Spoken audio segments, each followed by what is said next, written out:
Hello dear students, कैसे हो आप लोग? उम्मीद करते हैं सब कुछ ठीक से होगे।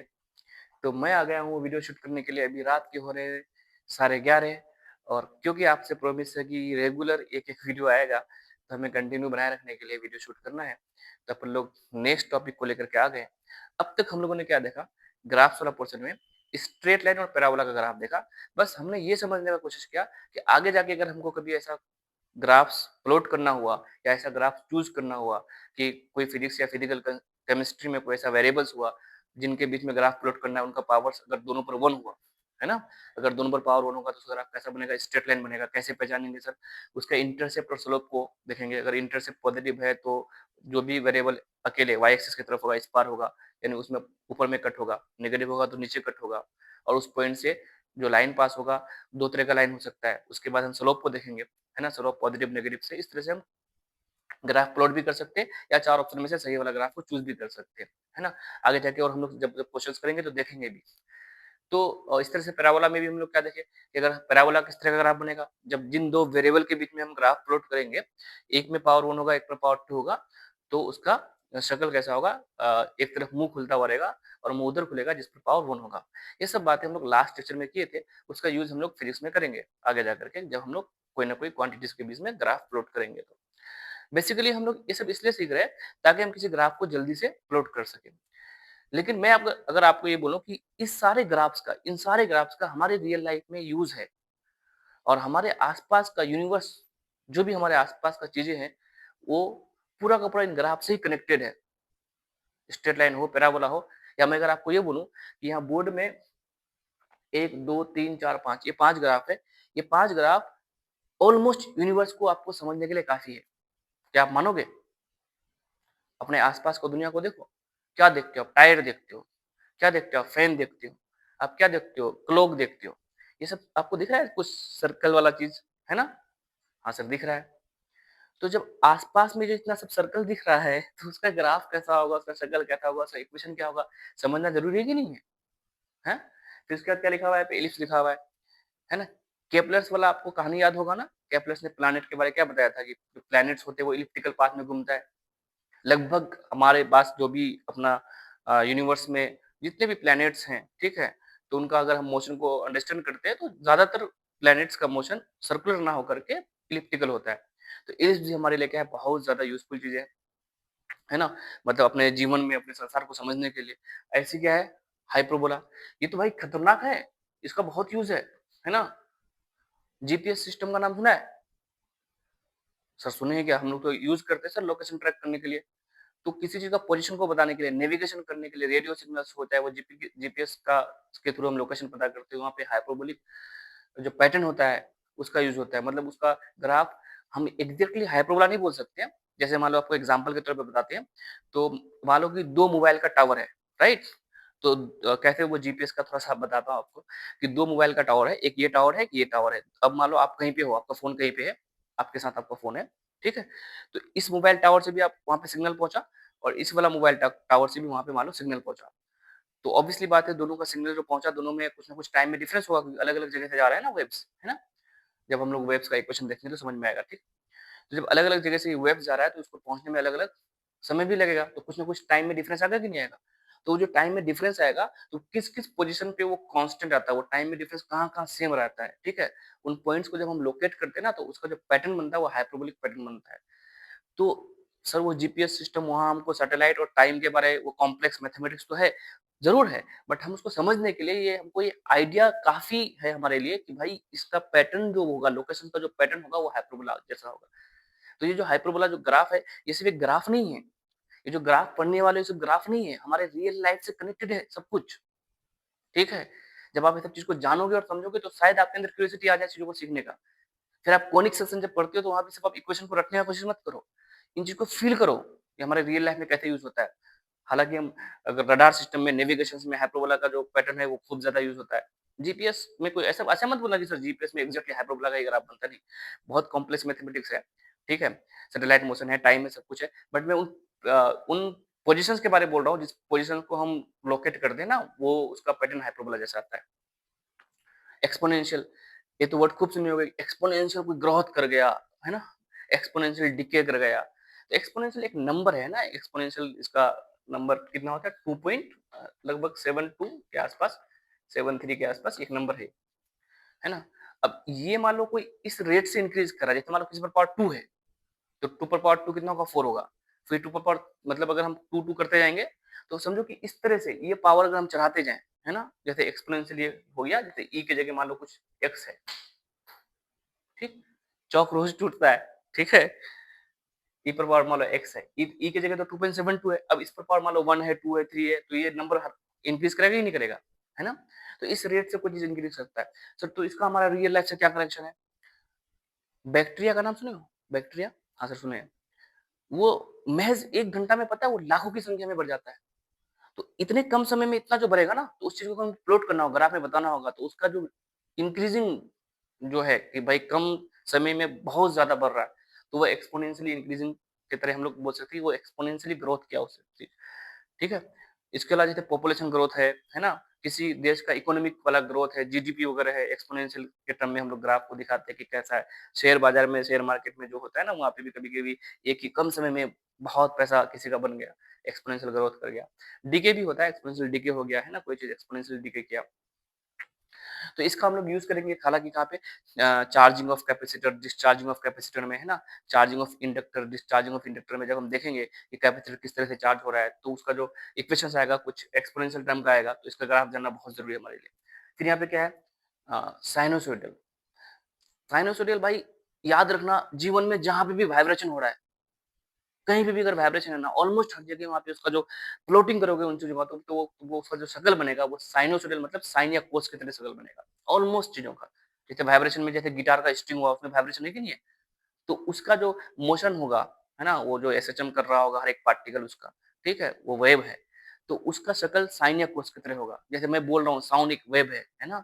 इस वेव का पैटर्न जो बनेगा वो भी कैसे होगा? साइन या कोस की तरह होगा। तुम जो सुन रहे हो ना फ़ोन से, वो स्पीकर है, वो वाइब्रेट कर रहा है ना? वहाँ पे भी क्या होगा? साइन या कोस की तरह ही उसका ग्राफ प्लॉट होगा। इवन हमारे घरों में जैसे मान लो इलेक्ट्रिक करंट आ रहा है, अल्टरनेटिंग करंट है, एसी करंट, है ना? जो चैप्टर पढ़ने वाले हो। तो ये जो एसी करंट है, अल्टरनेटिंग करंट जो है, ठीक है ना? इसका भी ग्राफ कैसा होगा? साइन के जैसा होगा या कोस के जैसा होगा, ठीक है? इवन ये जो लाइट है ना, ऐसे जो लाइट आ रहा है, ट्यूबलाइट से लाइट आ रहा है, ये इलेक्ट्रोमैग्नेटिक वेव है। इलेक्ट्रोमैग्नेटिक वेव का भी ग्राफ कैसा होगा? इलेक्ट्रिक फील्ड और मैग्नेटिक फील्ड का ग्राफ जो होगा, वो साइन या कोस के तरह ही ग्राफ होगा इसका। तो मैंने कितना सारा आपको एग्जांपल्स बताया कि ये जो ग्राफ्स जो पढ़ रहे हो, ठीक है? तो इनका हमारे रियल लाइफ में ही कनेक्शन है और हम अपने रियल लाइफ में रोज़ ये सब चीज़ को देखते हैं, बस हम फ़ील नहीं कर पाते कि सर ये ऐसा है, ऐसा है, ऐसा है, ऐसा है, ठीक है? तो जस्ट मैं आपको थोड़ा-सा फ़ील आए, थोड़ा-सा क्यूरियोसिटी आए, तो मैं थोड़ा-सा आपको इन ग्राफ के बारे में जीवन में क्या यूज़ है वो सब बता रहा था। सर आप तो स्ट्रेट लाइन और पैराबोला का बताए ही नहीं, है ना? तो स्ट्रेट लाइन पैराबोला का सुबह वाला लेक्चर में क्योंकि डिस्टर्ब बहुत हो रहा था, तो मैंने नहीं बताया था ज़्यादा डिटेल से, ठीक है? स्ट्रेट लाइन भी बहुत सिंपल है यार, देखो जीवन में अगर स्ट्रेट लाइन नहीं आता ना यार, स्पीड वगैरह, वेलोसिटी वगैरह का कोई बात ही नहीं करता, है ना? पोजीशन वर्सेस टाइम में स्ट्रेट लाइन ग्राफ है, इसका मतलब क्या समझते हैं? अभी सर नहीं पता है, कोई बात नहीं है भाई, हम स्टार्ट किए 9th क्लास में है या 11th क्लास में मेरा फर्स्ट लेक्चर चल रहा है, ठीक है? आगे जाके सीखेंगे। अगर वो पोजीशन वर्सेस टाइम में अगर स्ट्रेट लाइन ग्राफ रहेगा तो हम समझेंगे वेलोसिटी कांस्टेंट होगा, स्पीड कांस्टेंट होगा। मतलब स्ट्रेट लाइन सिर्फ एक सीधा लाइन नहीं है, वो अपना जीवन का भी सीधा पाथ बताता है कि हम कहीं मुड़ नहीं रहे, सीधा जा रहे हैं। हम पे कोई डिफ्लेक्शन नहीं लग रहा, कोई फोर्स नहीं लग रहा है। फोर्स नहीं लगने का मतलब कोई एक्सेलरेशन नहीं है, और कोई एक्सेलरेशन नहीं होने का मतलब हमारा वेलोसिटी कांस्टेंट रहेगा। यार मजा आएगा तुमको अभी जब सीखोगे फिजिक्स मेरे साथ, ठीक है? मतलब तुम सीधा जा रहे हो, जा रहे हो, जा रहे हो, जा रहे हो, तो स्ट्रेट लाइन है। मतलब तुम डिफ्लेक्ट नहीं कर रहे हो, डिफ्लेक्ट करने के लिए फोर्स चाहिए, फोर्स से एक्सेलरेशन आता है, और जब एक्सेलरेशन होता है तो वेलोसिटी में चेंज होता है, तो वेलोसिटी में चेंज होगा तो स्ट्रेट लाइन नहीं होगा। तो पोजीशन वर्सेस टाइम जब स्ट्रेट लाइन रहेगा तो वेलोसिटी कांस्टेंट हम समझेंगे वहाँ पे, है ना? पैराबोला भी कितना है यार, पैराबोला का भी कितना रोज यूज देखते होगे, रोज देखते होगे यार। तुम क्रिकेट खेलते हो, चाहे विराट कोहली, चलो ठीक है, विराट कोहली का ही नाम अकेले क्यों ले, विराट कोहली हो, रोहित शर्मा हो, धोनी हो, तुम जिनका जो भी जिनको फॉलो करते हो, ठीक है? तो वो कोई लोग भी सिक्स मारे यार, उनका पाथ पैराबोला ही होगा। समझ में आ रहा है कि नहीं आ रहा है? तो वो पैराबोला वाला पाथ समझेंगे जब हम लोग प्रोजेक्टाइल मोशन पढ़ेंगे तो, है ना? इक्वेशन ऑफ ट्रेजेक्टरी जब देखेंगे और भी डिटेल से। मतलब ये यूँ समझना, कहीं पे सिर्फ और सिर्फ ग्रेविटेशनल फोर्स है ना, और तुम उस किसी ग्रेविटेशनल फोर्स में किसी चीज को तुम किसी एंगल पे फेंक दोगे, तो उसका पाथ पैराबोला जैसा होगा। यानी ग्रेविटी जिद करेगा उसको पैराबोला जैसा बनाने के लिए, मुंह खोलता हुआ, है ना? तो ये सब कहानी है, ये सब ग्राफ का हम लोग आगे जाके सीखेंगे, और ये सब थोड़ा रियल लाइफ में हम बताए, ठीक है? सिक्स किसी का भी हो पैराबोला जैसा होगा, है ना? तो ये सब जो जैसे फुटबॉल में कोई फुटबॉल को किक करता है तो ऐसे पाथ होता है कि नहीं होता, पैराबोला ही पाथ है। तो अपने रियल लाइफ में यार इन ग्राफ का कितना यूज मैंने आपको बताया, ठीक है। तो अब हम लोग सर एक एक ग्राफ का और पोस्टमार्टम करते हैं, आगे निकलते हैं और समझते हैं कि इसमें से सर्कल, इलिप्स, हाइपरबोला ये सब जो पढ़ना है। चलो ठीक है, स्टार्ट करते हैं ना। सबसे पहले किसको पढ़ें? ये थर्ड को, यानी फर्स्ट क्या था स्ट्रेट लाइन, सेकंड क्या था पैराबोला, थर्ड है सर्कल। तो अब सर इन ग्राफ को अगर हमको समझना है, ठीक है, तो देखो मैथ्स वाले स्टूडेंट जो जेई वाले बच्चे हो, मैथ्स में कॉनिक सेक्शन में सब कुछ पढ़ते ही पढ़ते हो, बट हम लोग बस यहाँ पे ये ट्राई करेंगे समझने का कि इनका इक्वेशंस कैसा होता है, ठीक है, और इनके इक्वेशंस को देख करके हम ग्राफ को कैसे प्लॉट करेंगे, ठीक। तो सर्कल पहली बात है क्या, सर्कल क्या चीज है सर? एक फिक्स्ड पॉइंट है जिसको हम लोग सेंटर बोलेंगे बाद में। अगर एक फिक्स्ड पॉइंट से हम इक्वल डिस्टेंस पे जाएं, इक्वल डिस्टेंस पे जाएं, हर तरफ इक्वल इक्वल डिस्टेंस पे जाएं, है ना, इक्वल होना चाहिए, हर तरफ इक्वल डिस्टेंस पे जाएं सर, ठीक है, जाएं जाएं जाएं। ये जो इक्वल डिस्टेंस पे जो तो पॉइंट मिला ना, इन पॉइंट का लोकस, मतलब इनको लोकस बोलते हैं, इस पाथ को लोकस बोलते हैं, इसको मिला दो। यानी किसी फिक्स्ड पॉइंट से इक्वल डिस्टेंस पे जो भी पॉइंट्स आएगा उसको मिला देंगे, उसका लोकस को हम लोग क्या बोलेंगे, सर्कल बोलेंगे।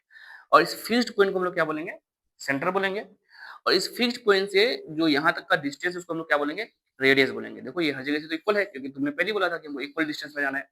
लेकिन हाँ, ये 2D में जाना है। 2D मतलब देखो ये 2D है ना, एक्स एक्सिस वाई एक्सिस, ये वाई एक्सिस है मान लो, और ये मान लो एक्स एक्सिस, सही कि नहीं? ये प्लेन है कि नहीं है? प्लेन में जाना है, 3D में नहीं जाना है। इधर एक पॉइंट ले लिया फिक्स्ड पॉइंट, यहाँ से हर तरफ जाए, हर तरफ जाए, हर तरफ जाए, हर तरफ जाए।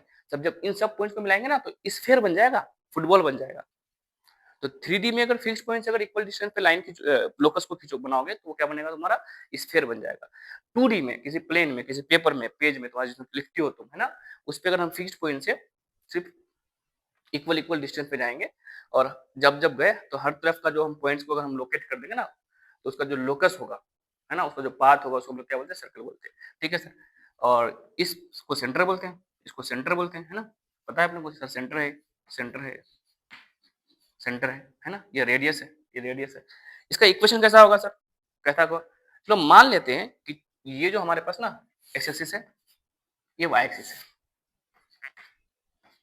एक्स एक्सिस, वाई एक्सिस, ठीक है।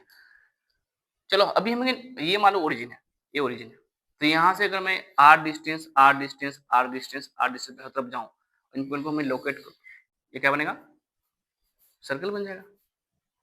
तो सर आपका सर्कल उतना अच्छा नहीं है, मैंने पहले बताया था यार, मैं चौक से पहली बार पढ़ा रहा हूँ, तो ज़्यादा उम्मीद मत करना, लेकिन ठीक है।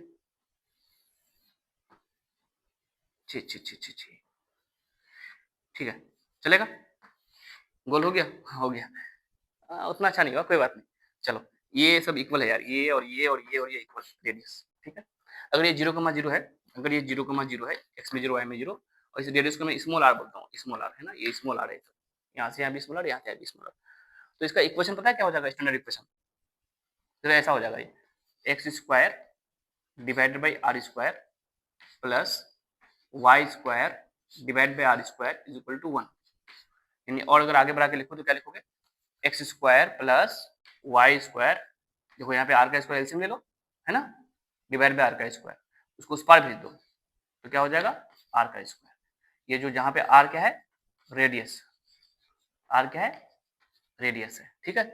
तो कोई ऐसा सर्कल जिसका सेंटर 0,0 तो उसके लिए ये इक्वेशन होगा, एस स्क्वायर बाई रेडियस का square, y square by radius का स्क्वायर 1। हालांकि जनरल इक्वेशन कैसा होता है, थोड़ा सा जनरल इक्वेशन समझ जाओगे तो शायद उसको समझना ज्यादा आसान होगा। इधर देखो सर, सेंटर तो कहीं भी हो सकता है, आपने सेंटर 0,0 लिया, तो मान लो सेंटर जो है ना, सेंटर मान लो, अभी मैं तुमको प्रूफ करके बताता हूँ इस क्वेश्चन को, ठीक है। हालांकि इसे मेरा काम नहीं है, लेकिन ठीक है, थोड़ा सा तुमको फील आ जाए, मैं इसमें तो पढ़ते हो सब, ठीक है। मान लो कि सेंटर हमने मान लिया, सेंटर जो है हमने माना कि सेंटर मान लो ए कोमा बी, चलो एच कोमा के मान लेते हैं, है ना, मैं इसके बुक में एच कोमा के रहता है, एच कोमा के सेंटर है, ठीक है। जैसे भी 0,0 है ना, चलो सेंटर से अगर हम कहीं पे भी जाएंगे तो इक्वल इक्वल डिस्टेंस होगा। तो मान लो कोई एक सर्कल है, ठीक है, इसका जो सेंटर है एच कोमा के है मान लो, ठीक है। तुम ये मत सोचना कि सर यहाँ पे ओरिजिन है, ये एच कोमा के ओरिजिन मान लो कहीं और है। तो मैं कहीं पे भी गया मान लो किसी पॉइंट पे, अगर मैं इस पॉइंट पे पहुंचा तो ये पॉइंट का लोकेशन मान लो, इस पॉइंट का लोकेशन क्या है, कुछ x में गए, देखो यहाँ जाने के लिए कुछ x में जाएंगे, कुछ y में जाएंगे, इसका लोकेशन मान लो क्या है, x, y, और ये क्या है, मान लो सेंटर है h, k है। तो मैं अगर डिस्टेंस निकालूं, सर यहाँ से यहाँ का डिस्टेंस, डिस्टेंस फॉर्मूला पता है आपको? ये सर पता है। तो ये जो डिस्टेंस है ये तो रेडियस है सर, ये रेडियस है, ये सब तो इक्वल इक्वल बात होगा। तो इस डिस्टेंस को तो हम निकाल सकते हैं। कैसे निकाल सकते हैं? डिस्टेंस फॉर्मूला याद करो। तो डिस्टेंस कितना हो जाएगा, रूट ओवर सर x माइनस h का स्क्वायर, x2 माइनस x1 का स्क्वायर, इसको x1 बोल दो, इसको y1 बोल दो, इसको x2 बोल दो, इसको y2 बोल दो, फॉर्मूला लगाओ, प्लस y माइनस k का स्क्वायर, है कि नहीं है? सर ये जो डिस्टेंस है ये तो क्या रेडियस है, ये क्या चीज है, ये तो रेडियस है, is equal to radius, is equal to radius. ठीक है सर, इस स्क्वायर रूट को उस पाले के चले आओ तो क्या बन जाएगा, x माइनस h का whole square plus y minus k का whole square is equal to r का स्क्वायर। सही है क्या? यस सर सही है। देखो तुम यहाँ पे h और k को 0,0 कर दो तो इक्वेशन क्या बन जाएगा, एस स्क्वायर, ये तो 0 है ना, तो x माइनस 0 तो x का स्क्वायर प्लस y का square is equal to r का स्क्वायर, है ना। तो जब सेंटर 0,0 होगा तो ये स्टैंडर्ड फॉर्म हो गया। और अगर अदरवाइज सेंटर कहीं और हुआ, तो अगर सर सेंटर 1,0 हुआ तो h की जगह 1 रखना, y यहाँ k की जगह 0 रख देना। सर 0,2 हुआ तो h की जगह 0 रखना, k की जगह 2 रखना। तो ये स्टैंडर्ड इक्वेशन भी ध्यान रख सकते हो किसी सर्कल के लिए, है ना। अब इसको तुम अगर ओपन कर दोगे ना तो यहाँ पे तुम्हारा क्या बन जाएगा, S square plus h square minus 2x बनेगा कि नहीं बनेगा। सिमिलरली यहाँ पे भी, तो इसको और थोड़ा आगे बढ़ के तुम, अब हम मैथ्स का ही बात कर रहे हैं तो इसको ऐसे भी लिख सकते हैं, है ना, x square plus y square, sir क्या कर दियो यहाँ वाला, है ना, यहाँ वाला एस स्क्वायर, यहाँ पे क्या है माइनस 2hx, है ना, तो उसके बाद लिखा माइनस 2hx, यहाँ पे क्या होगा माइनस 2ky, फॉर्मूला लगा रहा हूँ, है ना, ए माइनस बी का होल स्क्वायर। तो बस जो भी बन रहा है उसको अरेंज करके लिख रहा हूँ। फिर यहाँ पे क्या बचा था, एच स्क्वायर और वहाँ का के स्क्वायर, तो plus h square plus k square is equal to r square. ठीक है, तो ये जो टर्म है ना, ये जो टर्म है यहाँ पे एक्स के साथ जो मल्टीप्लाई में है या जो वाई के साथ जो मल्टीप्लाई में है, इसको हम लोग डी और एफ ई एफ ऐसे करके बोलते हैं। फिर ये सब जो रिलेशन आता है यहाँ से सेंटर का डी ई और डी के फॉर्म में आंसर आता है सर्कल में, है ना। तो हमको इतना जरूरी नहीं है, बस सर मुद्दे की बात पे आओ, नहीं तो अभी हम सर मेरा दिमाग वो मतलब नहीं ले पाएगा लोड। मुद्दे की बात ये है, जब दोनों, सर आप तो पहचानना बताया ही नहीं, अरे यार सर्कल कैसे पहचानेंगे सर, जिन दो वेरिएबल के बीच में ग्राफ बनाना है, अगर उन दोनों पर पावर 2 हुआ, अगर उन दोनों पर पावर क्या हुआ 2 हुआ, दोनों वेरिएबल पर पावर 2 हुआ, दोनों वेरिएबल पर पावर कितना हुआ 2 हुआ, किन दोनों सर, अरे भाई जिनके बीच में ग्राफ बनाएंगे, तो मुझे अगर x और y के बीच में ग्राफ बनाना है तो दोनों पर पावर अगर 2 हुआ, देखो x पर पावर 2 y पर पावर 2, है ना, दोनों पर पावर 2 है कि नहीं है, दोनों पर पावर 2 हुआ, ठीक है, तो ग्राफ कैसा बनेगा, दो तरह का ग्राफ बन सकता है, या तो सर्कल या तो इलिप्स। सर्कल का फिर कंडीशन क्या है, दोनों वेरिएबल पर पावर 2 हो और दोनों का जो नीचे कांस्टेंट है वो सेम है कि नहीं है, यहाँ पे भी आर है यहाँ पे भी आर, तब तो एलसीएम लेके तुम उस पार लेके चले गए, रेडियस बन गया। मेरी बात समझ में आ रही है कि नहीं आ रही है, दोनों वेरिएबल पर पावर क्या है 2 है और दोनों के नीचे जो कांस्टेंट है वो क्या हो, सेम हो। ठीक है, इसको उतार लिया क्या, तुम लोग इसको पॉज करके उतार लेना, बस मैंने इस इक्वेशन को ड्राइव कर रहा था सर्कल का उस इक्वेशन को। ठीक है, और क्या हो बताओ, दोनों का नीचे का कोफिशिएंट, दोनों के नीचे का जो कोफिशिएंट है, जिसको रेडियस बोलोगे, रेडियस का स्क्वायर बोलोगे, है ना, सेम हो, बस सर्कल पहचान लेना है। ठीक है, जैसे मान लो एग्जाम्पल के तौर पे क्या, sir x square by 4 plus y square by 4 is equal to 1। Sir ये जो इक्वेशन लिखा हुआ है तो एक्स और वाई के बीच में कैसा ग्राफ बनेगा, कैसा, देख करके बोल देंगे सर दोनों पर पावर 2 है और साथ में दोनों का नीचे का कोफिशिएंट सेम है, 4 4 है कि नहीं है, इज इक्वल टू 1 भी है। ठीक है, तो ये हमारा क्या बन जाएगा, सर्कल बनेगा, इज इक्वल टू 1 सर्कल बनेगा। ठीक है, यहाँ पे इज इक्वल टू 2 भी चलेगा, तो रेडियस का वैल्यू चेंज हो जाएगा, कोई दिक्कत नहीं। ठीक है, स्टैंडर्ड फॉर्म में 1, तो यहाँ पे क्या हो गया, देखो ये क्या है, x square plus y square divide by 4 is equal to 1, is equal to 4 है कि नहीं है सर, याद करो स्टैंडर्ड फॉर्म को, x square plus y square is equal to radius का स्क्वायर। तो बताओ यहाँ से रेडियस कितना आ गया, सर रेडियस तो हमारा आ गया कितना, सर 4 जो है रेडियस का स्क्वायर है, तो 2 होगा कि नहीं होगा, 2 का स्क्वायर 4। ठीक, बता देंगे, है ना। कोई मान लो ऐसा रहा x माइनस 2 का whole square divide by 9 plus y minus 1 का square divide by 9 is equal to 1। कैसा ग्राफ बनेगा? सब सर्कल बनेगा। हाँ, अभी जो सेंटर है वो 0,0 नहीं है, x minus h y minus k, तो सेंटर कहाँ पे? h की जगह कितना है? x माइनस एच, h की जगह कितना है? 2 है, k की जगह कितना है? 1 है। तो ऐसा सर्कल बनेगा जिसका सेंटर कहाँ पे होगा? 2,1। मतलब अगर तुम्हारा ये x एक्सिस y एक्सिस है ना, ये ओरिजिन है, तो 2,1 कहीं यहाँ पे 2 में 1, ये कहीं सेंटर है ना। और रेडियस कितना हो जाएगा? देखो उसको 9 को उस पर लेके जाओ तो 3 होगा कि नहीं होगा? तो ऐसा सर्कल जिसका रेडियस कितना हो? 3 हो। ठीक है, तो इतना डिटेल से हमको जरूरत नहीं पड़ेगा फिजिक्स में, बस इतना समझना। दोनों वेरिएबल पर पावर 1 था तो स्ट्रेट लाइन ग्राफ बना था, एक पर पावर 1 एक पर पावर 2 था तो पैराबोला ग्राफ बना था। स्ट्रेट लाइन और पैराबोला का हम लोग पूरा कंडीशन पे पोस्टमार्टम करके रखे हैं, क्वेश्चंस पूरा बनाए हैं और आगे जाकर के फिजिक्स में खूब क्वेश्चंस करेंगे। ठीक है, उसका टेंशन नहीं लेना है। और यहाँ पे होमवर्क भी देंगे, उसका भी डिस्कशन करेंगे, अच्छा खासा क्वेश्चन यहाँ पे भी प्रैक्टिस करेंगे। ठीक है, फिर हमने क्या पढ़ा? दोनों वेरिएबल पर पावर अगर 2 होगा और दोनों के नीचे का कोफिशिएंट सेम होगा तो कैसा ग्राफ बनेगा? सर्कल बनेगा। ठीक है, नेक्स्ट इलिप्स, 4 नंबर में इलिप्स। वापस करके फिर से एक बार समझना चीजों को। सर्कल का स्टैंडर्ड इक्वेशन क्या होता है, जनरल इक्वेशन क्या होता है, ठीक है, इनको समझना। कोई भी क्वांटिटी जिसपे दोनों पर पावर क्या होगा? 2 हो जाएगा और नीचे में दोनों का कोफिशिएंट सेम होगा तो सर्कल बना देंगे। ऐसा जब भी हमको दिखेगा कभी भी, है ना। इलिप्स, 4th नंबर में इलिप्स। इलिप्स खूब नाम सुने होंगे, है ना, कैप्लर्स का प्लैनेट लॉ, है ना। तो देखो इलिप्स क्या होगा? कुछ सर्कल जैसा ही कंडीशन क्या होगा? दोनों पर पावर 2, दोनों पर पावर 2, दोनों पर पावर 2, जैसे सर्कल में है ना, दोनों पर पावर 2, लेकिन दोनों के नीचे का कोफिशिएंट अलग अलग होगा। दोनों के नीचे का कोफिशिएंट अलग अलग होगा, नीचे का कोफिशिएंट अलग अलग होगा। जब सेम होता तो सर्कल हो जाता, अब अलग अलग होगा तो सर्कल नहीं बनेगा। देखना, कोफिशिएंट डिफरेंट होगा, अलग अलग होगा, डिफरेंट होगा। इससे हम पहचान लेंगे कि सर्कल कैसा होगा, इलिप्स होगा। जैसे मान लो x square divided by a square plus y square divided by b square is equal to 1। देखो एक्स के नीचे क्या है? ए है। तो पहले देखो दोनों पर पावर 2 है, सर दोनों पर पावर जब भी 2 होगा तो पहले पॉज लो, सर्कल भी बन सकता है, इलिप्स भी बन सकता है। एक दोनों पर पावर 1 स्ट्रेट लाइन, एक पर पावर 1 एक पर पावर 2 पैराबोला, दोनों पर पावर 2 पॉज लेना है, या तो सर्कल या तो इलिप्स। सर्कल कब होगा? जब दोनों के नीचे का कोफिशिएंट सेम होता है, यहाँ भी ए होता है यहाँ भी ए होता है, सर्कल हो जाता। अब यहाँ ए है यहाँ बी है, देखो सर्कल नहीं बनेगा। इलिप्स और सर्कल में ये डिफरेंस है कि जो सर्कल था ना उसमें एक सेंटर था, तो इलिप्स में एक सेंटर नहीं होता है, इलिप्स में 2 फोकस होता है। और उन 2 फोकस क्या होता है? इलिप्स कैसे बनता है इसको भी समझ जाओ थोड़ा सा। 2 फोकस से 2 पॉइंट ऐसा है, 2 फिक्स्ड पॉइंट से किसी भी जगह चले जाओ, 2 फिक्स्ड पॉइंट से वो सारा जिस जगह जाओ उसको उसको प्लॉट करो जहां पे उन दोनों फिक्स्ड पॉइंट से जो डिस्टेंस है उसका सम कांस्टेंट हो। फिर से बोलूंगा, एक बार में समझ में नहीं आएगा।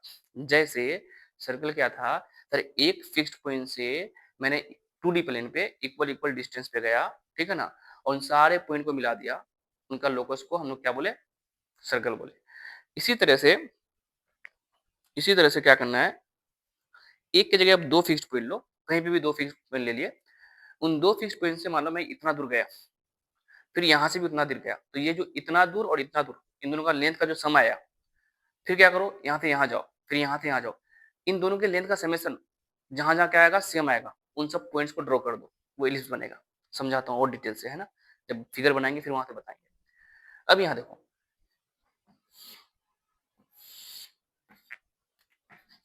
एक्स एक्सिस वाई एक्सिस,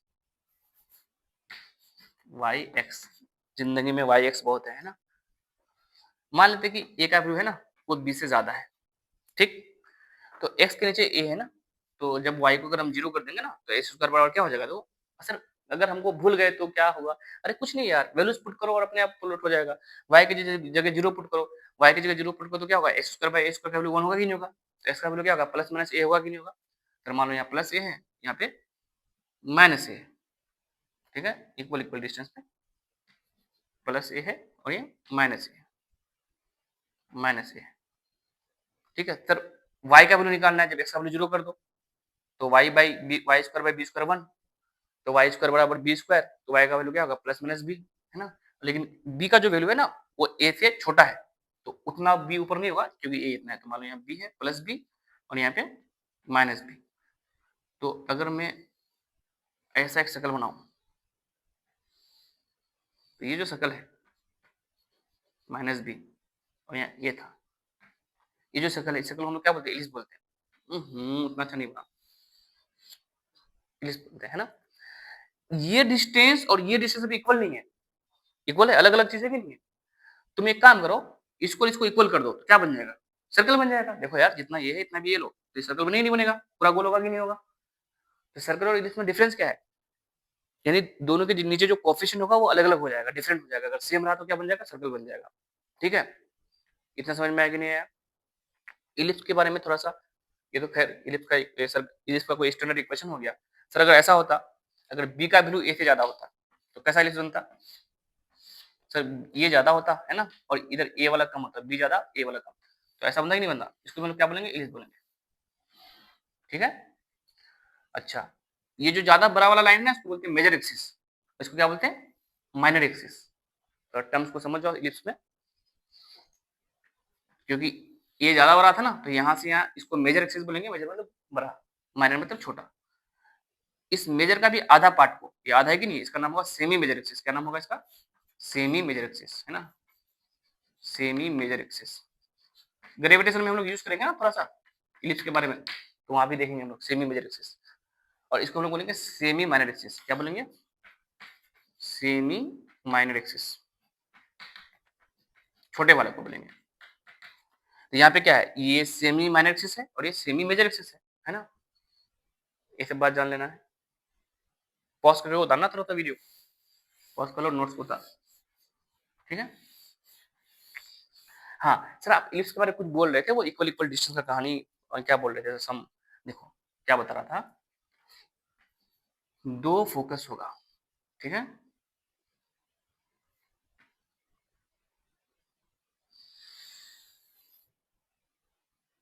सही जा रहे हो क्या।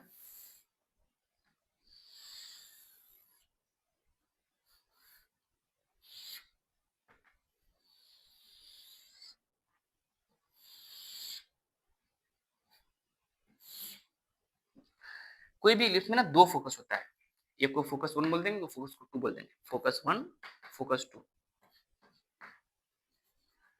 सर्कल में क्या था, जो फोकस था ना वो सेंटर पे था समझो।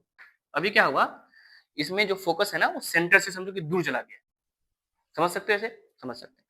मैं क्या बताता हूँ कि इस जगह से कहीं पे भी जाओ, चले गए, फिर इस जगह से भी वहां जाओ, इस पॉइंट पे, ये पॉइंट, ये लाइन और ये लाइन का जो लेंथ होगा, इनका जो समेशन आएगा वो हमेशा क्या रहेगा, कांस्टेंट रहेगा हमेशा। इस पॉइंट पे आ जाओ, तो यहाँ से इतना है, यहाँ से इतना है, फिर इस पॉइंट पे आ जाओ, फिर यहाँ से इतना है, यहाँ से इतना है, तो वो सारे पॉइंट जहां से इस लाइन, इस जगह आ जाओ, सर ये इतना लेंथ, ये इतना लेंथ, ये और ये का समेशन मान लो, ये मान लो 3 है, ये मान लो 6 है, 9 हुआ कि नहीं हुआ। तो हर जगह वो 9 होगा, जहां जहां वो 9 आएगा ना इस पॉइंट पे, तो यहाँ से मान लो 4 हो गया, तो यहाँ से 5 हो गया, तो जहां जहां वो दोनों का समेशन, डिस्टेंस का समेशन जहां जहां कांस्टेंट आएगा, उस पॉइंट को हम ऐसे डॉट डॉट डॉट डॉट कर देंगे, तो हमको सर्कल कैसा बन जाएगा, इलिप्स जैसा सर्कल बन जाएगा। समझ में आ रहा कि नहीं आ रहा है। इलिप्स का ये डेफिनेशन है। जैसे सर्कल का क्या था, एक फिक्स्ड पॉइंट से इक्वल इक्वल डिस्टेंस पे जाओ, उसको रेडियस बोलोगे, और उसका लोकस को सर्कल बोलेंगे। तो दो फिक्स्ड पॉइंट से कहीं पे भी जाओ और दोनों का खाली लेंथ का समेशन वहां क्या होना चाहिए, कांस्टेंट होना चाहिए। ठीक है, तो हमारा इलिप्स का सर्कल बन जाएगा। अब सर इसमें और कुछ कुछ बात है क्या, थोड़ा बहुत सुन लो अभी, हालांकि हम लोग बाद में फिर डिटेल्स करें से पढ़ेंगे। जैसे मानो कोई इलिप्स है ना,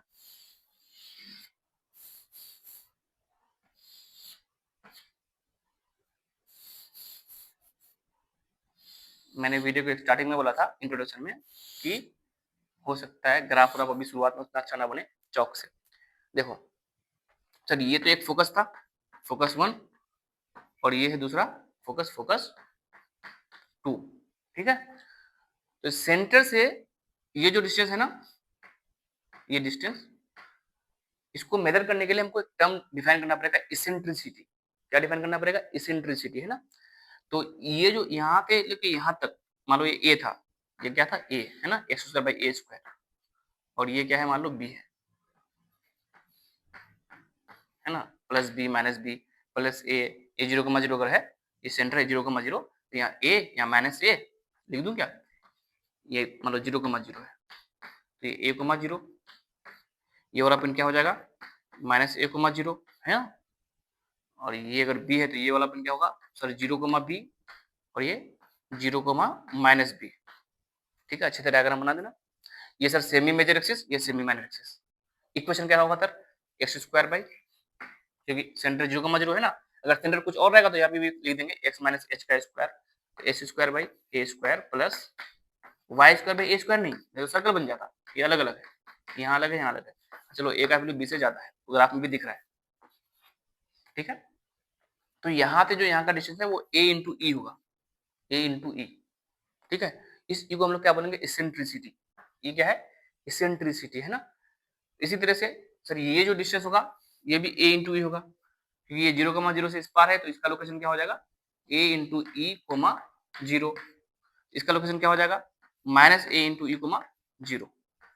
जो बच्चा नीट उठ का हो, ठीक है, उसको ज्यादा डिटेल से इतना जाने की जरूरत नहीं है, तो जेई पर हो गया, उसके लिए थोड़ा सा ये सब काम आएगा आगे। ये जो ई है ना इसेंट्रिसिटी, इसका वैल्यू क्या होना चाहिए सर, यहाँ से लेके यहाँ तक ए है, और ये तो ए से भी छोटा है, तो मैं ए के साथ किस नंबर को मल्टीप्लाई करूं जो ए से छोटा हो जाए, तो जो नंबर होगा 1 से छोटा होना चाहिए, नहीं होना चाहिए, हाँ सर होना चाहिए। मतलब इलिप्स के लिए इसेंट्रिसिटी का वैल्यू कितना हो जाएगा 1 से छोटा होगा, 0 से 1 के बीच में। अगर इस ई का वैल्यू 0 हो जाए, क्या हो जाए 0, तो सर यहाँ से यहाँ का डिस्टेंस कितना हो जाएगा 0, मतलब फोकस कहाँ पे आएगा, सेंटर पे आ जाएगा। तो ये भी फोकस कहाँ पे आएगा, सेंटर पे आएगा। तो जो सर्कल होता है उसका फोकस कहाँ पे होता है, समझो सेंटर पे होता है। तो सर्कल के लिए ई का वैल्यू क्या होना चाहिए 0, सर्कल के है ना, कभी कभी पूछ देगा थ्योरेटिकल क्वेश्चंस, खाली कॉनिक सेक्शन में सब पढ़ते हो है ना। जब ई का वैल्यू 1 से छोटा हो गया तो क्या बनेगा, इलिप्स बनेगा, यानी ये सर्कल अब क्या बन गया, इलिप्स बन गया, 0 से बड़ा और 1 से छोटा। अगर ई का वैल्यू अब मान लो क्या हो गया 1 के बराबर हो गया, तो क्या था बन जाएगा पैराबोला बन जाएगा, इसी का शक्ल पैराबोला जैसा हो जाएगा। अगर ई का वैल्यू मान लो तुम्हारा क्या हो गया 1 से भी ज्यादा आ गया तो हाइपरबोला बन जाएगा। तो ये जो 4 चैप्टर तुम पढ़ते हो ना मैथ्स वाले बच्चे, है ना, नीट वाले बच्चे सोच रहे सर ये सब क्या हो रहा है, भाई हमको क्या याद रखना है मैं बताऊंगा, भी क्वेश्चंस कराऊंगा, ठीक है, ज्यादा परेशान नहीं होना है। ठीक, कॉनिक सेक्शन कुछ नहीं यार, कॉनिक सेक्शन में तुम इक्वेशन मत रखना, कॉनिक सेक्शन तुम्हारा इसेंट्रिसिटी का ही खेल है। अगर ई का वैल्यू 0 हो जाए तो सर्कल, ई का वैल्यू 0 और 1, 0 से ज्यादा हो 1 से छोटा हो तो इलिप्स, है ना। अगर ई का वैल्यू जब 1 के बराबर होता है तो पैराबोला, 1 से ज्यादा होता है तो हाइपरबोला सर्कल होता है। ठीक है, तो ये उतना मैथ्स में नहीं जा रहे, बस हमको तो ये जानना था सर कि इलिप्स का शक्ल कैसा होता है, इलिप्स का ग्राफ कैसा बनता, कब बनेगा, जब दोनों वेरिएबल पर पावर कितना हो 2 हो, जब दोनों पर पावर 2 हो तो सर्कल भी बन सकता है, इलिप्स भी बन सकता है। सर्कल कब बनेगा, जब दोनों के नीचे कांस्टेंट जो होगा वो सेम हो, जिसको हम रेडियस बोलेंगे। अब दोनों के नीचे कांस्टेंट अलग अलग होगा तो तब बनेगा इलिप्स। ठीक है, सर हो गया ज्यादा हो गया, कोई बात नहीं कोई बात नहीं कोई बात नहीं। एक फेमस इक्वेशन आया हुआ है, ठीक है ना, हम लोग कभी ना कहीं जाकर के पढ़ेंगे, एक वेलोसिटी पोजीशन का रिलेशन, तो कोई पार्टिकल एफएचएम करेगा, एफएचएम एक तरह का मोशन होगा, जब हम लोग सिंपल हार्मोनिक मोशन पढ़ेंगे। ठीक है, तो वहाँ जो वेलोसिटी का इक्वेशन आता है v is equal to omega into root over a square minus x square. Sir ये तो खैर कोई बात नहीं, मान लो आपको ये दिया हुआ है, ठीक, और आपको ग्राफ पूछा है कि v वर्सेस, कितना चिल्ला रहा है ये, v वर्सेस x के बीच का ग्राफ बनाओ, v वर्सेस x के बीच का ग्राफ बनाओ। सर क्या करेंगे सर, x पर पावर 2 v पर पावर 1 पैराबोला बन जाएगा। अरे गधो, x पर पावर 2 नहीं है, कुछ और है यहाँ पे, रूट रूट भी है, देखो थोड़ा सा आँख खोलो, तो सर रूट को इस पार लेके आ जाओ, हाँ कुछ तो करना पड़ेगा, है ना, स्टैंडर्ड फॉर्म है नहीं है, मतलब पावर पहचानना नहीं आ रहा है ना कि भाई x स्क्वायर है रूट है। ठीक, तो क्या करते हैं, ऐसा करते हैं सर, थोड़ा सा आगे बढ़ा के लिखते हैं इसको, इसको हम ऐसे लिख सकते हैं v बाई ओमेगा, इस पर लेकर आ गए root over a square minus x square, sir लिख सकते हैं, हाँ लिख सकते हैं। तो सर अब स्क्वायर को इस पर लेकर आते हैं, तो v square by omega square is equal to a square minus x square. कोई दिक्कत है नहीं है सर। हमें किसके बीच में ग्राफ बनाना था सर, v और x दोनों पर पावर कितना है 2, सर दोनों पर पावर 2 है तो क्या ग्राफ बनेगा, सर्कल ये दोनों हो सकता है। तो सर दोनों पर पावर 2 होगा ना, तो उसका स्टैंडर्ड फॉर्म कैसा था, दोनों को एक तरफ लिखो, जब दोनों पर पावर टू था, सर्कल में भी देखना, इलिप्स में भी देखना, y और x दोनों को एक तरफ लिखे थे, है ना? तो चलो इसको इस पार लेके जाओ, तो क्या बन जाएगा, v square by omega square plus x square is equal to a square. Sir अभी ना पहचानना थोड़ा सा दिक्कत हो रहा है। स्टैंडर्ड फॉर्म क्या था, y square by something x square by something plus y square by something is equal to 1। तो इधर 1 था कि नहीं था, चाहे वो इलिप्स था या सर्कल था, उसका स्टैंडर्ड फॉर्म ध्यान रखना। सर इस बार 1 था, है ना, तो इसको 1 लाने के लिए क्या करना पड़ेगा, ए स्क्वायर से डिवाइड देना पड़ेगा, या एक काम करो, इस ए स्क्वायर को इस पार लेके आ जाओ, तो वी स्क्वायर डिवाइडेड बाई यहाँ क्या बन गया, a square omega square plus x square by a square is equal to 1। Sir अब तो बहुत आसान हो गया, जिन दो के बीच में ग्राफ बनाना था, दोनों पर पावर कितना है 2, लेकिन दोनों के नीचे अलग अलग चीज है। अगर दोनों के नीचे सेम रहता, सर्कल बनता, अलग अलग है कि नहीं है, कैसा बनेगा, क्या बनेगा, अभी पर अभी जस्ट सर इलिप्स बनेगा। दोनों पर पावर 2 हो और दोनों का कोफिशिएंट नीचे कांस्टेंट जो हो क्या हो, अलग अलग हो। यहाँ दो ए और ओमेगा, ये अलग, यहाँ दो, यहाँ अलग चीज है, अलग चीज है कि नहीं है। हाँ, अब अगर इस ओमेगा का वैल्यू 1 से ज्यादा है तो ये वाला चीज ज्यादा बड़ा होगा और ये क्या होगा, छोटा हो जाएगा। समझ में आ रहा है कि नहीं आ रहा है? तो सर जो अगर ये ज्यादा बड़ा होगा तो अगर देखना है कि ग्राफ का 4 ऑप्शन कैसा है ना, 4 ऑप्शन देख लेना है। मान लो इधर क्या है तुम्हारा, v है, इधर मान लो x है, तो अगर ये वाला टर्म अगर ज्यादा बड़ा हो गया इससे, तो ऐसा वाला इलिप्स बनेगा, है ना, ऐसा वाला इलिप्स बनेगा, है ना, ये छोटा होगा ज्यादा बड़ा होगा, ठीक है। नहीं सर अगर ये छोटा हो गया, सर ये छोटा कब हो सकता है, जब ओमेगा का वैल्यू 1 से छोटा हो, है ना, तो ये टर्म छोटा हो जाएगा, ये टर्म बड़ा हो जाएगा, तब ये इलिप्स ऐसा बन जाएगा, बट बनेगा तो इलिप्स ना। तो इस तरह से हम फिजिक्स में जब इस इक्वेशन को हमको याद हो जाएगा, तो इस इक्वेशन को अगर पता होगा तो v और x के बीच में ग्राफ बना सकते हैं, क्योंकि हमें पता चल गया, क्योंकि हमको पहले से पता है कि दोनों जिनके बीच में हम ग्राफ प्लॉट करने जा रहे हैं उनका पावर्स को चेक करेंगे, तो दोनों का पावर कितना था, 2 था, और दोनों के नीचे कोफिशिएंट अलग अलग था, तो इलिप्स बनेगा। तो हम लोग सर्कल सीखे, इलिप्स सीखे, और दोनों का इक्वेशंस को सीखे। इन दोनों का इक्वेशंस को स्टैंडर्ड फॉर्म को ध्यान रखना है ना, और हम लोग जब फिर अभी और क्वेश्चंस करेंगे तो वहां भी देखेंगे एग्जांपल्स और ज्यादा। और एक नेक्स्ट हाइपरबोला, है ना, हाइपरबोला, सच कहूं तो इलिप्स और सर्कल का उतना यूज नहीं है जितना हाइपरबोला का के लिए यूज है फिजिक्स में, इवन केमिस्ट्री में। स्ट्रेट लाइन के बाद सबसे ज्यादा अगर कोई ग्राफ बनता है तो वो हाइपरबोला का बनता है, उसके बाद पैराबोला, और सर्कल और इलिप्स तो ना के बराबर, है ना। तो इलिप्स फिर भी बन जाएगा, सर्कल तो बहुत कम बनेगा, तो ठीक है, ग्रेविटेशन में, प्लैनेटरी मोशन में हम लोग देखेंगे उसको और डिटेल से, ठीक है। तो नेक्स्ट क्या है, hyperbola, hyperbola, hyperbola, parabola, hyperbola parabola ने मुंह खोला, तो इलिप्स ने क्यों नहीं खोला, तो पैराबोला में मुंह खुल रहा था, हाइपरबोला में मुंह खुलेगा, इलिप्स में मुंह बंद था, है ना, याद रख सकते हो। तो कितना नंबर था, 5वां नंबर, हाइपरबोला, है ना, हाइपरबोला। मैंने इसके बारे में आपको स्पेशल बात बताया कि ये बहुत ही यूजफुल ग्राफ है जीपीएस लोकेशन के लिए, है ना, नेविगेशन करने के लिए, लोकेशन पता करने के लिए, पोजीशन पता करने के लिए। हाइपरबोला कुछ नहीं है, बहुत सिंपल चीज है, और इसका ग्राफ भी बहुत सिंपल है, ठीक है। मतलब क्या, सर इनवर्स रिलेशन, मतलब सर यहाँ पावर कैसे चेक करेंगे, सर पावर्स वगैरह चेक ही नहीं करेंगे, तो क्या करेंगे सर, मतलब अब तक हम लोग क्या देख रहे थे, y is equal to m x plus c, तो y is equal to x, तो y और x दोनों न्यूमरेटर में था ना, कोई नीचे नहीं था, x नीचे नहीं था, y is equal to 4x square, है ना, तो इनवर्स नहीं था, y x बनने से y बढ़ रहा था, है कि नहीं है, या x से घटने से y घटेगा, उल्टा नहीं हो रहा था। तो इसमें क्या होगा, इनवर्स रिलेशन, मतलब इनवर्स रिलेशन, इनवर्स रिलेशन यानी x इंटू वाई का कांस्टेंट है। अब ये कांस्टेंट कुछ भी हो, ठीक है, या यूं बोलो कि जो x है या जो y है, जो भी लिखना है तुमको, वो x के इनवर्सली है। सर ये क्या लिख दिया सर, ये मान लो x इंटू वाई, मान लो 5, x इंटू वाई कितना है 5, तो बताओ y का वैल्यू कितना आ जाएगा, 5/x, होगा कि नहीं होगा। अब इधर देखो, तुमको सर ग्राफ प्लॉट करना है, भूल गया, जब भूल जाओगे तो फिर एक ही उपाय है, बचपन वाला उपाय कि x का अलग अलग वैल्यूज पे y का अलग अलग वैल्यू प्लॉट पता करो और उसको डॉट डॉट करके मिला दो, ग्राफ बन जाएगा। चलो x का वैल्यू जब 0 था तो y का वैल्यू कितना होगा, समथिंग बाय 0। समथिंग बाय 0 क्या होता है, समथिंग बाय 0 5 चॉकलेट को 0 लोगों में डिवाइड करो, करो, काम दिए हैं, 5 चॉकलेट को 0 लोग में डिवाइड करो, 5/0 क्या होगा सर? नहीं कर पाएंगे, डिफाइन ही नहीं होगा। तो समथिंग बाय जीरो क्या होता है? इन्फाइनाइट होता है। तो जब एक्स का वैल्यू 0 पुट करेंगे तो वाई का वैल्यू कितना आ जाएगा? इन्फाइनाइट। जब एक्स का वैल्यू 1 पुट करेंगे तो वाई कितना होगा? 5/1। अच्छा 5 हो जाएगा। एक्स का वैल्यू 2 पुट करो तो 5/2। एक्स का वैल्यू 3 पुट करो 5/3। सर एक्स का वैल्यू 0 था तो वाई का वैल्यू इन्फाइनाइट था, बहुत ज्यादा था।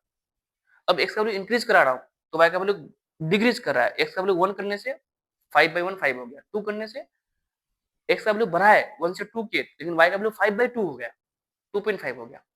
एक्स का वैल्यू और बढ़ा है 3, तो वाई का वैल्यू 5/3 हो गया और छोटा हो गया। यानी जैसे जैसे तुम एक्स का वैल्यू इंक्रीज करोगे तो वाई का वैल्यू क्या कर रहा है? डिक्रीज। इसी को तो इनवर्स रिलेशन बोलते हैं। तो कैसा ग्राफ बनेगा?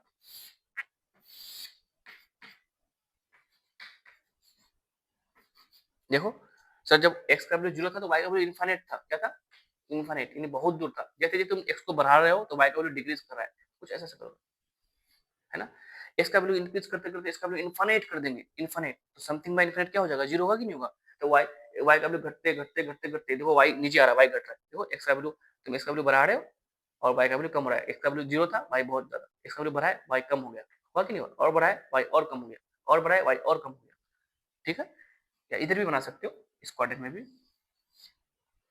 सेम ऐसा ही बनेगा। तो इस तरह के सर्कल को हम लोग क्या बोलते हैं? हाइपरबोला बोलते हैं। इसमें भी फेमस क्या है? Rectangular hyperbola. रेक्टेंगुलर हाइपरबोला क्या था कि देखो y पर पावर 1 हो और x पर पावर भी कितना 1 हो, तो इस तरह के हाइपरबोला को एक अलग से नाम देंगे, रेक्टेंगुलर हाइपरबोला। सर अगर कुछ अलग होगा तो ग्राफ का शक्ल तो वैसा ही होगा, शक्ल क्या होगा? वैसा ही होगा। सर अगर x पर पावर 2 हुआ तब भी शक्ल ऐसा होगा, बस शार्पनेस में चेंज आ जाएगा, तेजी से घटेगा। इसको उतार लो। ठीक है? इनवर्स रिलेशन को क्या बोलेंगे? हाइपरबोला बोलेंगे। पहचानना बहुत आसान है, एक ऊपर एक नीचे हो, एक वेरिएबल ऊपर हो तो दूसरा नीचे हो, एक ऊपर हो तो दूसरा नीचे हो, इक्वेशन के उस पार जाकर।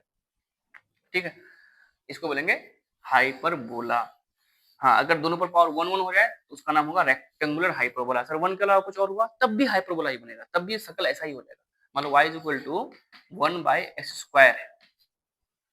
सर x का वैल्यू 0 करेंगे, x का वैल्यू 0 में y का वैल्यू क्या आ रहा है? 1 आ रहा है। सर x का वैल्यू 1 कर दो तो y का वैल्यू कितना, सॉरी y इनफाइनाइट हो रहा है ना, 0 में इनफाइनाइट। 1 कर देंगे x का वैल्यू तो 1/1 1 हो जाएगा। x का वैल्यू 2 करेंगे तो y का वैल्यू 1/4 और घट गया, और तेजी से घट रहा है। जब स्क्वायर नहीं था तो x का वैल्यू 2 करते तो y का वैल्यू 1/2 होता, 1/4 हो गया, मतलब और तेजी से घटेगा, है ना? तो हाइपरबोला बनेगा और तेजी से घटता हुआ बनेगा, मतलब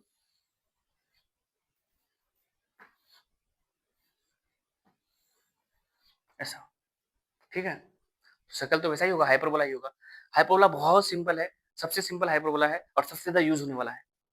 ठीक है? इसका मतलब जब भी ऐसा कोई रिलेशन होगा जिसमें जिन दोनों के बीच में तुम ग्राफ बनाओगे, उसमें से एक y और x है मान लो, तो y इज इक्वल टू जो भी है, अगर x नीचे की तरफ है तो हमेशा ग्राफ कैसा बनेगा? हाइपरबोला ही बनेगा। जैसे बहुत सारा रिलेशन ऐसा पढ़ोगे, मान लो तुमको थोड़ा सा एक फॉर्मूला याद है, ग्रेविटेशनल फोर्स का फॉर्मूला क्या होता है? F is equal to G m1 m2 divide by r का स्क्वायर। तो कोई बोलेगा F वर्सेस R में ग्राफ बनाओ, F वर्सेस R में। सर जैसे जैसे R का वैल्यू बढ़ाएंगे तो नीचे वाला टर्म बढ़ेगा ना, तो F का वैल्यू कम होगा कि नहीं होगा? मान लो इसका वैल्यू 100 है, अब 100 डिवाइड बाई, इसको इंक्रीज कराओगे तो 100 डिवाइड बाई ये नंबर बढ़ेगा, तो ये घटेगा ही नहीं घटेगा, यानी R के बढ़ने से F घटेगा। तो इसी को तो हाइपरबोला बोलते हैं। तो ग्राफ कैसा बनेगा बताओ? तुम देख के बता दोगे सर कैसा ग्राफ बनेगा? हाइपरबोला। R बढ़ाओगे तो F घटेगा ही नहीं घटेगा। कितना सिंपल है। तो ना जाने इतना कितना सारा इक्वेशन हमारा ऐसा आएगा, कितना सारा। यहाँ पे r पावर 1 हो या 2 है, 3 हो या 4 है, 5 कुछ भी हो, 1/2 3/2 कुछ भी हो जाए, एक ऊपर है एक नीचे है कि नहीं है। किनके बीच में ग्राफ था? F और R। पावर चेक नहीं करना है, इसमें खाली इनवर्स रिलेशन जैसे दिखा कि जिनके बीच में तुम ग्राफ बना रहे हो, एक तरफ एक ऊपर है दूसरी तरफ एक नीचे है कि नहीं है? जब भी अगर ऐसा है तो ग्राफ कैसा बनेगा बोलो? हाइपरबोला। जैसे इक्वेशन पढ़ेंगे हम लोग क्या, जैसे हम लोग थर्मोडायनामिक्स में इक्वेशन पढ़ेंगे, आइडियल गैस इक्वेशन, है ना? ऐसे पढ़ेंगे PV is equal to nRT। अगर तुमको बोल दिया कि ये जो टर्म है ना कांस्टेंट है, ये मोल है, गैस कांस्टेंट है, टेम्परेचर है, अगर ये कांस्टेंट है, अगर मान लो क्वेश्चन में गिवन है, ठीक? तो यहाँ से क्या बोल सकते हो, प्रेशर बराबर क्या आ जाएगा, एक कांस्टेंट है तो nRT/v, या ऐसे बोल सकते हो प्रेशर v के इनवर्स, एक ही बात है कि नहीं है, क्योंकि ये तो कांस्टेंट है। तो प्रेशर बढ़ते तो वॉल्यूम में कैसा ग्राफ बनेगा सर, बहुत सिंपल ग्राफ है। कैसा ग्राफ बनेगा सर, एक ऊपर है एक नीचे है, हाइपरबोला बने ही नहीं बनेगा। बस इस तरह से हम पहचान लेंगे। समझ में आया क्या? नेक्स्ट ग्राफ क्या हुआ हमारा, अब सर हाइपरबोला हो गया, अब हमारा क्या है, एक्सपोनेंशियल और साइनोसॉइडल। तो लेक्चर यहीं तक रखते हैं, देखते हैं पहले टाइम कितना हुआ। ठीक है, मुझे तो पता नहीं चला पढ़ाते पढ़ाते कितना टाइम हो गया यार। चलो ठीक है, लेक्चर ये यहीं तक रखते हैं। और एक ग्राफ का एक और एक ग्राफ का वीडियो आएगा, ठीक है, और एक पार्ट आएगा जिसमें हम लोग एक्सपोनेंशियल और साइनोसॉइडल पढ़ेंगे। ठीक है, रात काफ़ी हो चुकी है और हम भी थक चुके हैं, तो उसके बाद हम लोग फिर होमवर्क वाला क्वेश्चंस करेंगे। तो तुम लोग यहाँ तक पढ़ना, और समझ में कहीं नहीं आए तो कमेंट सेक्शन में लिखना, और अगर समझ में आए तो कमेंट सेक्शन में ज़रूर बोलना कि कैसा चल रहा है। ठीक है, और जो हम स्टोरी बताते हैं उसको थोड़ा अच्छे से ध्यान से सुनना, समझने की कोशिश करना। ठीक है, फिर मिलते हैं हम लोग नेक्स्ट वीडियो में, तब तक के लिए बाय बाय, जय हिंद। पैर दर्द हो गया यार।